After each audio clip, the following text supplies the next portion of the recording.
Alright, what's going on everybody? Welcome back to another video here on the channel, and today we're going to be talking about the update to the entire Twitter files situation. So I made a video probably around a week ago at this point, 4, 5, 6 days ago, covering the initial breaking news that was the Twitter files. Elon Musk hyped this up a lot on Twitter as basically an expose of the old leaders and staff of the platform and how they were using the platform and its moderation tools to essentially suppress free speech on the Twitter platform and basically target people on the platform that they disagreed with or that they quote-unquote thought were like threats or something like that, right? And in the first video, we basically covered that there was people from both the Biden and Trump administrations that had singled out tweets, sent them to Twitter, and had them quote-unquote taken care of, which obviously indicates that there is some sort of political suppression happening on the platform at some point in time. And well, a bunch more information just released last night, and I want to go over that in today's video because not only is it a continuation of the conversation that we've already started surrounding this entire thing, but the things that we'll be taking a look at here today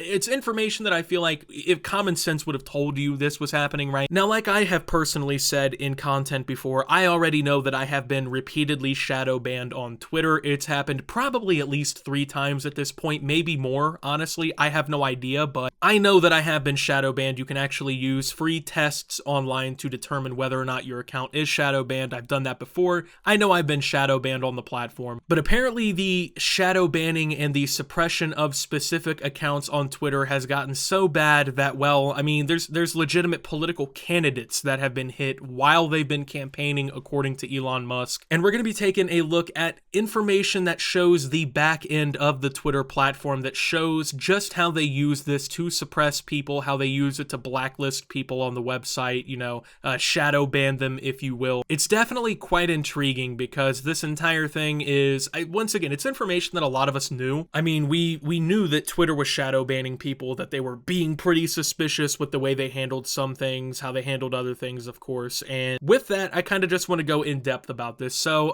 the Twitter files part 2 came out from an account by the name of Bari Weiss. She is the founder and editor of the Free Press. She has over 800,000 followers on Twitter, and she came forward with this thread. It seems like at the direction of Elon Musk, he's kind of reached out to these different accounts to help kind of break this Twitter files thing down and kind of introduce it to the public a little bit more, right? And while this is the second installment, apparently this isn't the end of it either. So here in a couple days, you can expect for me to have another video here on the channel where I'm going to be talking about future installments of the Twitter files, and we'll continue to discuss all these different things that have happened on the platform. And you might be sitting there wondering and asking yourself right now, oh, well, Optimus, right? You know, why is this important? Like, why do you care? What's the big deal with these Twitter files? Well, like I said, you know, it's confirming shit we already knew, but the point of it and why it's important is you've had a lot of people denying shit like this happening, right? Like these social media platforms using their influence, using their content moderation tools to essentially suppress free speech and basically suppress people that they disagree with or dislike on their platforms. Now, a lot of people defend shit like this with oh, it's their own platform, they can do whatever they want. And it's like, yeah, that's true, but if that's the case, then why are you so mad that Elon Musk is doing what he wants with his platform and exposing all this shit that we've been talking about for years? Which, by the way, these are things that people have called, people like myself, conspiracy theorists over, you know? When I've come out and spoken out against, you know, content suppression on these social media platforms and stuff, I've had people tell me, oh, bro, you know, it's just a conspiracy theory by the right wing, right? They're just making this shit up to make themselves seem like victims. And it's like, here's the evidence that it's not made up. And it's happened to both sides of the political spectrum. This is not about, you know, left versus right. This is about free information versus content suppression, right? And I think that's the argument people should be focusing on.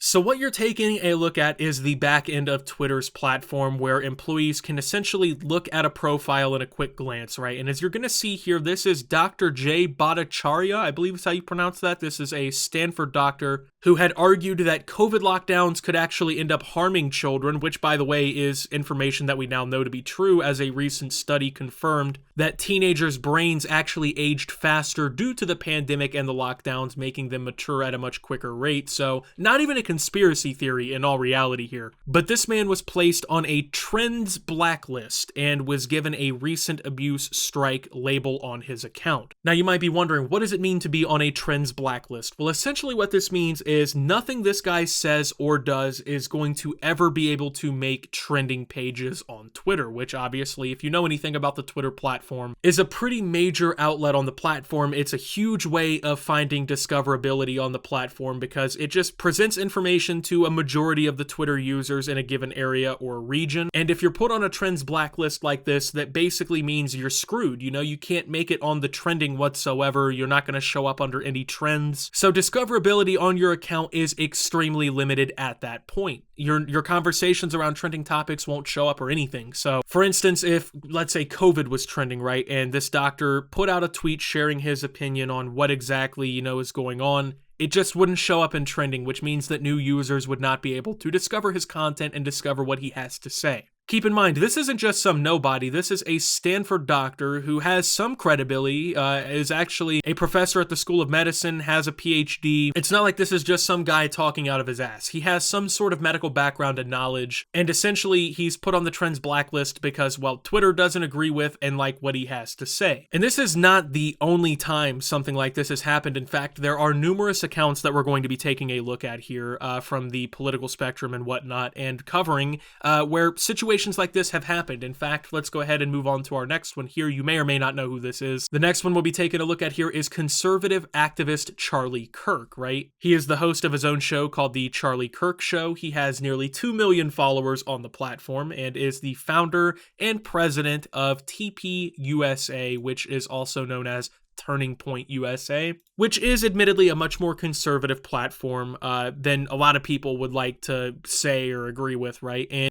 as you can see, this account has an NSFW view placed on it, a do not amplify label placed on it, and a recent abuse strike also placed on it. Now, the do not amplify essentially means that the discoverability is once again chopped. Do not amplify is a label that appears to basically suppress all of the content that you put on Twitter, not allowing it to find its way through algorithms, be promoted to new, especially people, new accounts on the platform, which significantly affects the amount of new followers that you can gain, the amount of people who can actually see what you're saying and what you're posting on the platform. In my personal opinion, the do not amplify labels like this need to be only really placed on accounts that are like genuine threats to society type shit. You know what I mean? Don't get me wrong. I don't agree with Turning Point USA. I don't really follow their content. I'm not a big like Charlie Kirk fan or anything like that, but the idea that someone can just have the quote unquote wrong opinion, I guess, compared to what the Twitter staff thinks, and next thing you know, they're on a do not amplify list. That's fucked up. I think most people can agree. I mean, I would understand if like Osama bin Laden had a Twitter account and they were like, hey, let's put a do not amplify list on this actual terrorist's account. But I don't think the thought crime of having the wrong opinion compared to who runs the platform should be enough for you to essentially be suppressed in the algorithm and turned away from actually growing your platform and growing your message. I know a lot of people, they have this idea that, oh, you know, hateful and hurtful messages shouldn't be spread. And I get that, right? I understand what you're saying. But when you constantly suppress people like this and you essentially take them out of the algorithm and everything, what you're basically doing at that point now is you're emboldening that person. You're giving them an excuse, essentially. Like, take the recent stuff with Kanye, right? He said a lot of stuff about Jewish people that the majority of people wouldn't agree with. You know, he said he liked Hitler and all this other crazy shit. If you are to ban him off of these platforms, all that does is make him have the opportunity to turn around and say, oh, look what these people are doing. They're suppressing what I have to say. They must know I'm right. They're afraid of me being right. And that's basically the worry with this entire thing right now. We're going to take a look at another account. This one is quite controversial. This one has generated a lot of controversy on the platform, even outside of this. And that is Libs of TikTok, which is essentially an account that posts content that's supposed to be like cringe of liberals or whatever, right? There has been some much more malicious allegations made against Libs of TikTok and this account, you know, accusing them of, I think at one point, like doxing somebody and like targeting trans activists and things like that. I don't know the full story. I don't want to sit here and spread misinformation, so I'm going to kind of shut up about that. But as you can see from the back end of this account, not only do they have a big warning that says do not take action on this user without consulting this team or whatever, but they're on the Trends Blacklist. They have a recent abuse strike. They have 2 strikes on their account in total. So basically, this is an account that has had a heavy amount of action taken against it, right? This is an account that, you know, like I said, has had controversy before, has been in some problems on the platform before. So it kind of makes sense that this account has a little bit more hits, I guess, on it in the back end of everything here. But the thing about this that really blows it all apart is in these Twitter files, there actually is a piece of evidence that kind of counteracts what Twitter is saying here. So for instance, this is an internal Twitter memo from October 2022, so just 2 months ago, after the 7th suspension of the Libs of TikTok account, where essentially this committee or whatever acknowledges that the Libs of TikTok account has not really directly engaged in behavior that violates the hateful conduct policy, which essentially is saying that this account hasn't violated Twitter's specific guidelines or rules on like hateful conduct, but yet this account has been multiple times had action taken against it and essentially has gotten in trouble with the platform, which a lot of people have now spun this argument to say that Libs of TikTok is being unfairly targeted because they're not really breaking any rules, but they're still getting hit with suspensions and whatnot. So it's definitely interesting, right? Like to see this. Once again, this is stuff we knew. Like people can be shadow banned, you can have action taken against your account that you don't know about, but this is like direct proof of it happening in the back end. And I just want to wrap this video up here by saying, if you think that Twitter is the only major social media platform behaving in this kind of stuff, engaging in these kinds of things, you are just sorely mistaken, my friend. Like there's no way that, you know, Facebook, YouTube, Snapchat, Instagram, all these other places are not essentially doing the exact same thing. I mean, Twitter, yeah, they got caught with their hand in the cookie jar. The evidence is coming out. They're kind of getting roasted for it or whatever. A lot of people are defending them still. But at the end of the day, this is a commonplace thing in social media now. And if we're worried about this on Twitter, we also need to be worried about this across the board, because this issue is only going to continue to grow until these platforms are called out for it. So with that being said, thank you guys for watching. If you did enjoy, make sure to leave a like, subscribe if you're brand new around here on the channel. Follow me over on Twitter and Twitch at @SubToOptimus. Make sure to check out Shoptimus down below. Thank you to my Watch Optimus subscribers. Your support helps the channel tremendously. And until my next video, guys, this is Optimus, well, talking about Twitter Files Part 2 and signing out.